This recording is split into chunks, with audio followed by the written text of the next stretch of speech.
Pada sore hari itu, 10 mil di sebelah barat Boston, Jules terlihat sendirian di pinggir sungai sambil membasuh lukanya. Ia juga mengenang kepergian sang istri yang bertanggung jawab untuk menyelamatkan mereka dari para zombie. Setelah itu, saat ia kembali masuk ke dalam hutan, Ellie merasa kalau Jules marah karena harus mengantarkannya yang membuat mereka dalam bahaya. Jujur, ia tak pernah memaksa Jules dan Tess untuk mengantarnya. Tak lama kemudian, perjalanan mereka pun dilanjutkan. Kurang lebih mereka harus mendaki dan menyusuri tempat ini selama 5 jam. Selama perjalanan itu, Ellie terus bertanya apakah Jules pernah melewati tempat ini atau tidak. Dan ia juga selalu menanyakan apakah Bill dan Frank orang baik. Kemudian Ellie yang melihat Jules yang memiliki satu senjata lagi di celananya, ia pun memintanya. Namun Jules tidak mengizinkannya. Tak lama kemudian, kurang lebih 5 mil lagi ke tempat Bill dan Frank. Mereka pun sampai di peternakan Cumberland. Di sana Jules pun mengambil barang yang sempat ia sembunyikan. Namun di dalam Jules nampak bingung dengan keberadaan barang yang sudah lama ia simpan di sana. Sementara itu, Ellie memutuskan untuk memeriksa tempat lain hingga ia pun menemukan Palka yang mengarah ke ruang bawah tanah. Dia memutuskan untuk memasukinya sendirian. Lalu tiba-tiba ia pun menemukan salah satu yang terinfeksi. Namun mereka terjepit di dinding dengan jamur yang tumbuh di sisi kepala mereka. Ellie melakukan pukulan mematikan dan membebaskan zombie itu dari penderitaannya. Di lain sisi, Jules pun akhirnya berhasil menemukan tempat persediaan yang ia sembunyikan. Setelah itu mereka berdua kembali melanjutkan perjalanannya dengan sedikit amunisi yang tersisa. Jules memutuskan untuk meninggalkan senapannya. Di tengah perjalanan itu, Ellie mengomel pada pemerintah, menyalahkan mereka karena tidak mampu menahan pandemi ini, sambil mencoba menanyakan bagaimana semua ini dimulai. Menurut Jules, Cordyceps bermutasi masuk ke persediaan bahan dasar makanan seperti tepung dan gula, sehingga membuat pencemaran wabah ini semakin cepat ke seluruh dunia. Hari itu pada hari Kamis, orang-orang membeli bahan makanan yang sudah terinfeksi, lalu kemudian jatuh sakit setelah memakannya. Jumat 26 September 2003, akhirnya mereka yang terkena infeksi karena memakan makanan tadi mulai menggigit orang lain yang tidak terinfeksi. Lalu, pada hari Seninnya, tepat 3 hari setelah itu, infeksi pun menyebar ke seluruh dunia. Tiba-tiba perjalanan mereka terhenti karena Jules menyuruh Ellie untuk melanjutkan perjalanannya melewati hutan. Di sana, Ellie penasaran dengan apa yang ada di depan mereka. Hingga akhirnya ia pun menemukan banyak sisa kerangka manusia, di mana menurut Jules itu adalah orang-orang yang tidak dapat menemukan rumah di zona karantina, sehingga tentara membawa mereka keluar dan memutuskan untuk menembak mati mereka. Setelah itu, kita pun dibawa flashback ke masa lalu, yaitu pada tanggal 30 September 2003. Terlihat beberapa orang dievakuasi oleh pihak militer, namun terlihat di sana masih ada satu orang yang bertahan, yaitu Bill. Bill bersembunyi di ruang bawah tanah dan berhasil menghindari deteksi meskipun ada pemberitahuan evakuasi wajib. Bill pergi keluar mengenakan masker gas dan memakai senjatanya. Saat dirasa aman, Bill pun mengambil perlengkapan sebanyak mungkin, termasuk beberapa drum bensin, pembekalan di depot rumah, dan sejumlah besar alkohol. Dengan generatornya di luar, Bill memiliki cukup tenaga untuk terus berjalan, dengan pagar pengaman dipasang di sekeliling rumah. Bill juga makan dengan baik, memotong dagingnya sendiri, menyaksikan yang terinfeksi keluar, melalui berbagai jebakannya, dan berhasil bertahan hidup selama 4 tahun sendirian. Saat itu sekitar tahun 2007, Bill mendengar ada seseorang yang meminta bantuannya, ia pun memeriksanya keluar. Nampak orang itu tidak terinfeksi dan ia sangatlah butuh makanan karena sudah 2 hari ia menahan rasa lapar dan haus demi bisa bertahan hidup. Pria ini pun memperkenalkan namanya adalah Frank. Frank awalnya dalam kelompok 10 orang mencoba mencapai Boston, tetapi sekarang hanya Frank yang tersisa. Dia juga sama sekali tidak bersenjata. Bill memutuskan untuk membiarkan pria itu keluar, namun tetap mengawasinya. Dia juga memeriksa apakah Frank terinfeksi atau tidak dan ternyata aman.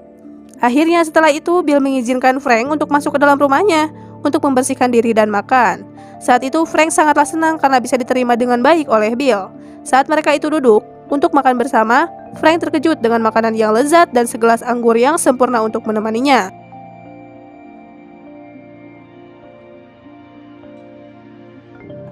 Setelah makan, Frank pun izin untuk segera pergi. Namun sebelum itu Frank mulai mengotak-atik piano antik di ruang tamu dan memainkannya. Sebuah lagu yang menyentuh hati dan sedih tentang seorang pria yang hilang.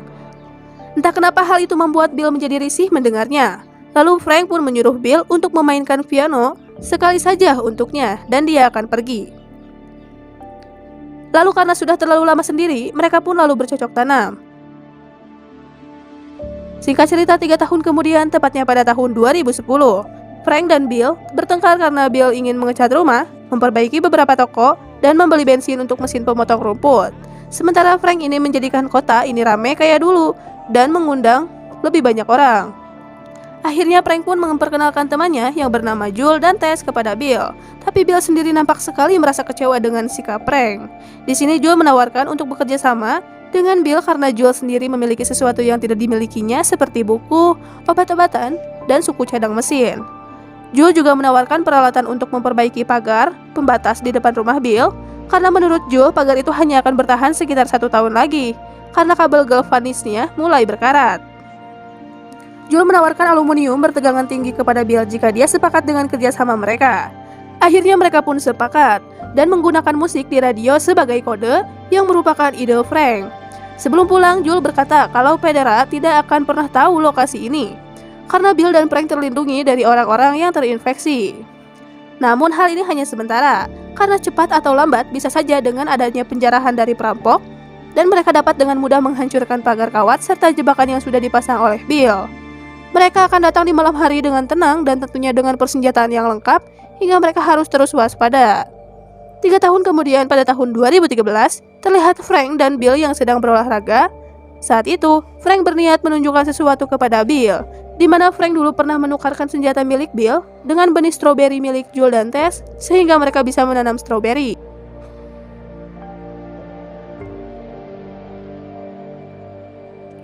Lalu pada malam harinya, di tengah malam yang gelap dan badai hujan yang lebat, datanglah beberapa orang perampok yang mencoba untuk masuk ke dalam rumah Bill dan Frank.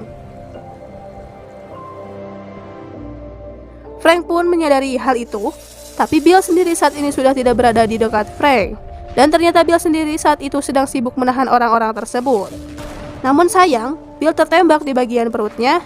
Frank lalu membawanya masuk ke dalam rumah dan mengobatinya.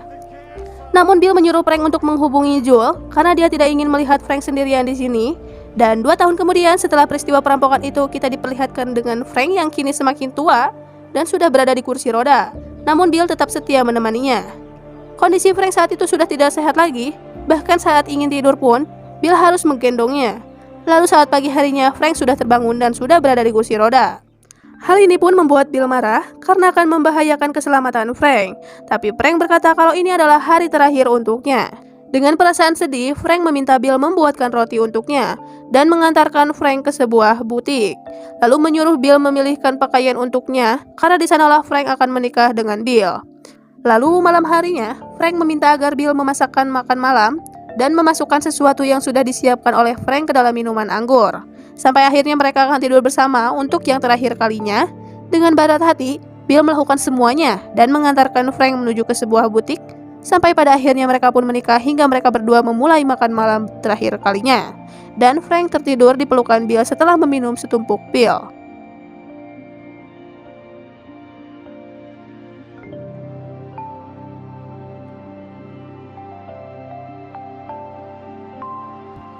Kembali lagi ke masa sekarang di mana Jules dan Ellie akhirnya sampai di tempat Bill dan Frank.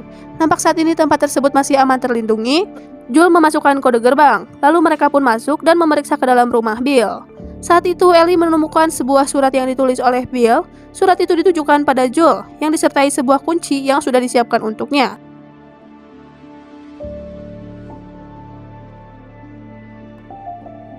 Surat itu dibuat pada 29 Agustus 2023, di mana isinya menyarankan Jules untuk tidak masuk ke dalam kamarnya. Ia menyuruhnya untuk mengambil apapun yang ia butuhkan dengan kode bunker yang sama seperti kode pintu masuk. Namun bedanya, kode itu ditulis secara terbalik. Kemudian pada akhir surat, Bill juga menyuruh Jules untuk menggunakan semua senjatanya untuk menjaga Tess agar ia tetap aman. Mendengar hal itu, akhirnya surat itu dengan cepat Jules langsung keluar karena ia sempat teringat dengan Tess. Kemudian Jules memeriksa apa saja yang dapat ia bawa di sana. Dan ketika bertemu dengan Ellie, Jules memberitahu kalau dia sedang mengisi daya aki mobil dan mereka akan menuju ke saudara Jules yaitu Tommy di Wyoming. Kebetulan, Tommy dulu pernah jadi anggota Firefly, jadi Tommy bisa mengantarkan mereka membawa Ellie ke sebuah laboratorium untuk diperiksa. Akhirnya mereka berdua pun mengambil persediaan sebanyak mungkin karena 1 jam lagi mereka akan berangkat. Di sana, Ellie juga menemukan sebuah pistol dan langsung memasukkannya ke dalam tas.